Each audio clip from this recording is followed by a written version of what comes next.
Going to video chat now. This guy's been in the news a lot over the past couple of weeks. Kelly Taylor joins us, stand-up comic, radio guy from up there, joining us from his home. How you doing, KT? Oh, I'm doing real good, real good. That's good. Well, that's really good, by the way, because you're like a lot of guys that work in the entertainment business. I follow you very closely, and you've had every event canceled up until August now, and you've taken to doing some stand-up on through social media, and it's gone incredibly well. Can you tell our viewers and listeners a little bit about that? Yeah, I guess when I say it's going real good, I wouldn't mean financially. That's a big hole. That's a hit. Like when it first started happening, I was like, oh, lose this gig, and then you're like, oh, how long is this going to take? Because at the beginning, who's been through a pandemic before? So I didn't know, and then it kept snowballing. And I was like, holy man! And I had a really busy April and end of March, so it scared me. So then I had zero income, so I was like, oh, let's try something, and I tried a Facebook Live, and I was scared. I didn't want to see 10 viewers on there, and then when we started.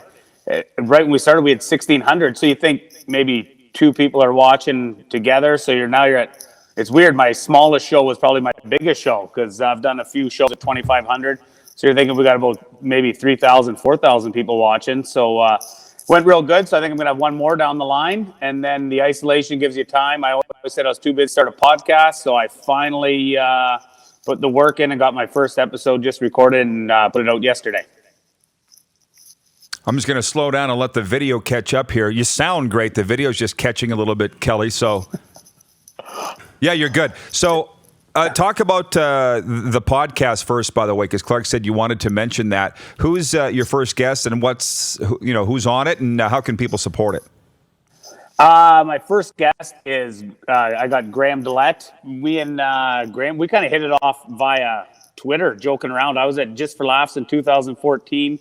And he was golfing in Montreal at the same time. So I kind of just tweeted out to him, joking around about, hey, you want to swap tickets? You can come to my show. I'll go to your golf. And we started joking around back and forth then and ended up doing one of his events. And I've done, I think 3 or 4 of his events, became a good buddy. And he's just a good old sass guy, sit down, have a couple beers, couple laughs. And we did the first show, and I think it went over really well. It was kind of an informal, kind of just 2 guys having a good time. And then I had a message after Benny Hebert, or your curler in Regina there, the greatest lead of all time. Just ask him. So he messaged.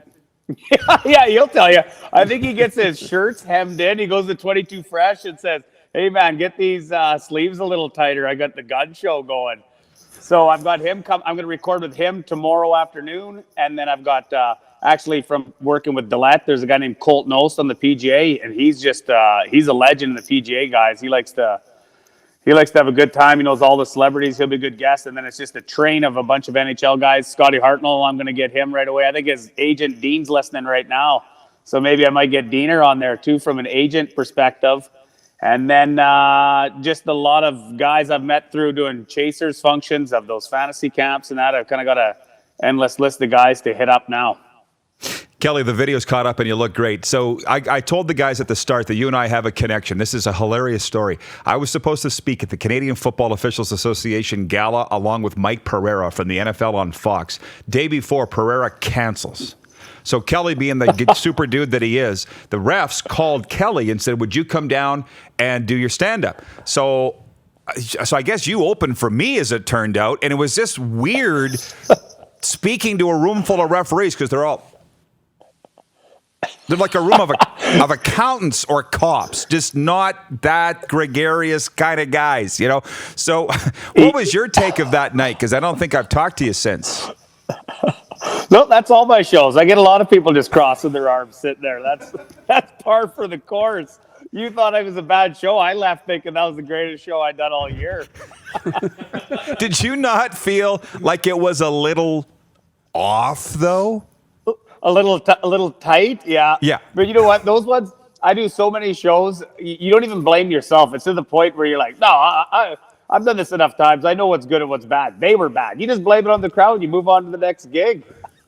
I know. And by the way, not the referee's fault. It's just the way that they are. Like, they're all super guys, but it was just different. And it was a fun night. I mean, obviously you talk to them afterwards. They're all good guys, but sense of humor, referees don't really go together.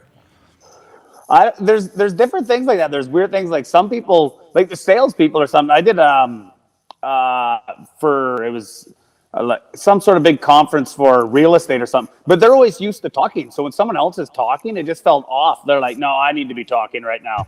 So there's just different demographics that aren't the right ones for stand-up, I think.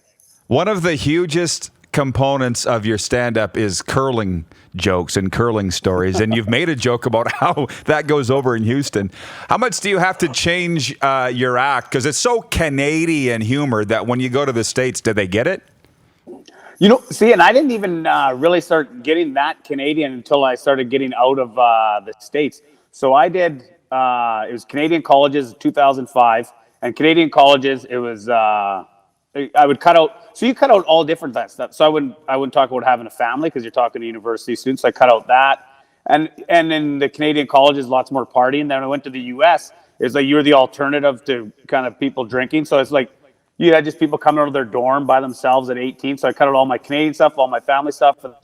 I started writing like a weird hour. Like you just adapt to where you're performing all the time. And I performed doing colleges for 9 years, and I called it my nerd hour. It was like I was ending with a Jenga joke to talking about coloring to doing this.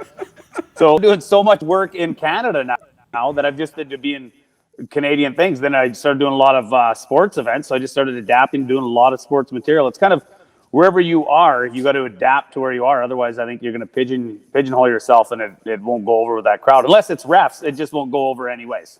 Well, and right. And plus, the other thing is, Kelly, I appreciate that you, at a drop of a hat, will go help an event like that NHL event that was canceled there in Beachy. You went down and played because the Canadians couldn't get there and stuff. So that's the kind of guy that Kelly is, for those that don't know. Let me ask you this, though. How are you doing, given the fact that all these events have been canceled? You're supporting a family of 6. Have you calmed down from where you were at? Oh, I'm still sucking slew water over here big time. Like I said, so I lost all, and the worst part is it's almost you getting kicked while you're down too. So I lost all my work. And then you start getting these emails from people because you take deposits for shows. They're like, "Hey, bud, since this is an unforeseen circumstance, can we get that deposit back too?" Like, oh my God! Not only am I broke and not making any money, I'm sending money back out. But like I said, you know what? At the end of the day, we're all gonna miss this. I think this time with our family. Like, I would always be on the road. Kids got hockey. We eat supper together every single night. We have supper together. You do that. You got all this family time and catching up on things. And I said, without this, it probably wouldn't have made me light a fire in me to get a podcast going. Maybe not these other avenues I'm kind of going down. So at the end of the day, if this podcast works out, if I don't end up losing my house and living in a van down by the river, it'll be all gold. We're going to look back and say, man, you know what? That time together, maybe that's what we needed, is just to slow down and take this time together. So I've really enjoyed my time at home, minus almost going homeless. Yeah, I understand. By the way, one of our sponsors, Roxanne Theros, is watching from Rockstar Supply Chain Solutions. She says, let's all have a moment of silence for the 2 gerbils who gave their lives to appear on Kelly's face. See, and if you people aren't isolating out there with the ugliest facial hair you can possibly, you're isolating incorrect. Because come on, I would never want to go out in public like this. Look at how ugly it is. So I got Dillette in on it. I said, "Are you growing a beard or are you a non-beard?" He's like, "You know what? Those terrible lamb chops you got." He goes, "Count me in." So I grabbed his face, and he's getting in on these terrible mutton chops. You're a trendsetter. Who would have thought? Kelly, one more time, where can people listen to your podcast? And if you're doing live shows, they need to follow you on social media. So just give us your 411 on that, please. Yeah, it's my Twitter is Taylor. That's TICTAYLOR. That's where I do most of my stuff. And then my podcast is called Tick and Tets. I'm going to bring in my best friend, was a former NHL tough guy, Joey Teterenko. So that's the Tets.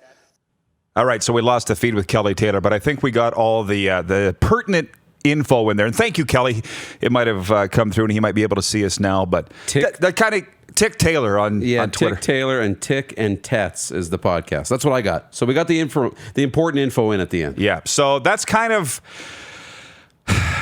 There's a lot of people struggling, but that's a friend of ours that just has lost so much through this coronavirus, but still smiling, still trucking. Yeah, you know what? And he's always been that positive, upbeat, optimistic guy, and that's just what you love about Kelly. So that's good to see. But you're right. He's the guy who's just been hit hard. Probably not eligible for EI. Probably lost all of his income because it's all based on freelance on shows. So if you're not doing shows, you're not getting paid. Period. So you're right. Like, he's not kidding when he's been kicked in the teeth financially, but he's hanging in there right now. And 4 little kids. Yeah. 4 little kids. You're watching Rod Pedersen On Demand. For more of The Rod Pedersen Show, visit rodpedersen.com or follow Rod Pedersen on social media.